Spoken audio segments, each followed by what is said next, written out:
Henry and Gordon were lonely when Thomas left the yard to run his branch line. They missed him very much. They had more work to do. They couldn't wait in the shed till it was time and find their coaches at the platform. They had to fetch them. They didn't like that. Edward sometimes did odd jobs, and so did James. But James soon started grumbling too. The Fat Controller kindly gave Henry and Gordon new coats of paint. Henry chose green. But they still grumbled dreadfully. "We get no rest, we get no rest," they complained as they clanked about the yard. But the coaches only laughed. "You're lazy and slack, you're lazy and slack," they answered in their quiet, rude way. But when a circus came to town, the engines forgot they were tired. They all wanted to shunt the special trucks and coaches. They were dreadfully jealous of James when the Fat Controller told him to pull the train when the circus went away.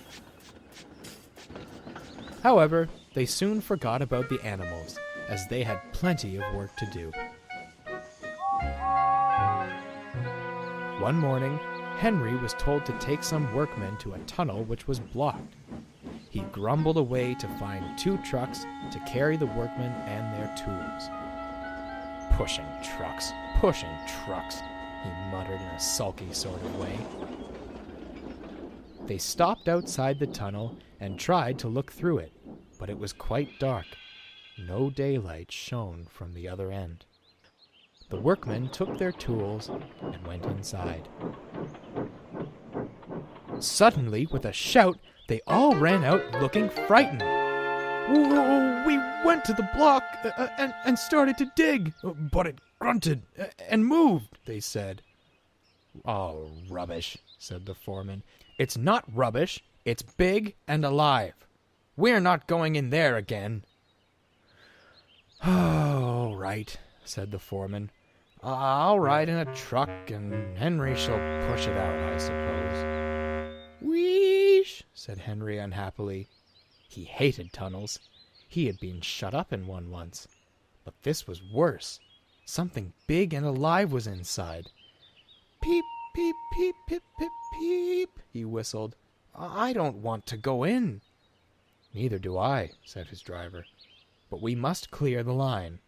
Oh dear, puffed Henry as they slowly advanced into the darkness. Bump! Henry's driver shut off steam at once. "Help! Help! We're going back!" wailed Henry.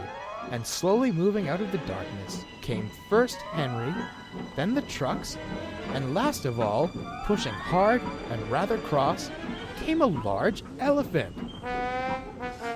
"Well, I never did," said the foreman. "It's an elephant from the circus." The elephant stopped pushing and came towards them. Henry's driver put on his brakes, and a man ran to telephone for the keeper. They gave him some sandwiches and cake, so he forgot he was cross and remembered he was hungry. He drank 3 buckets of water without stopping, and was just going to drink another when Henry let off steam. The elephant jumped, and whoosh! He squirted the water over Henry by mistake. Poor Henry. When the keeper came, the workmen rode home happily in the trucks, laughing at their adventure. But Henry was very cross. "An elephant pushed me. An elephant pushed me," he hissed. He was sulky all day, and his coaches had an uncomfortable time. In the shed, he told Gordon and James about the elephant, and I am sorry to say that, instead of laughing and telling him not to be silly, they looked sad and said, "You poor engine, you have been badly treated."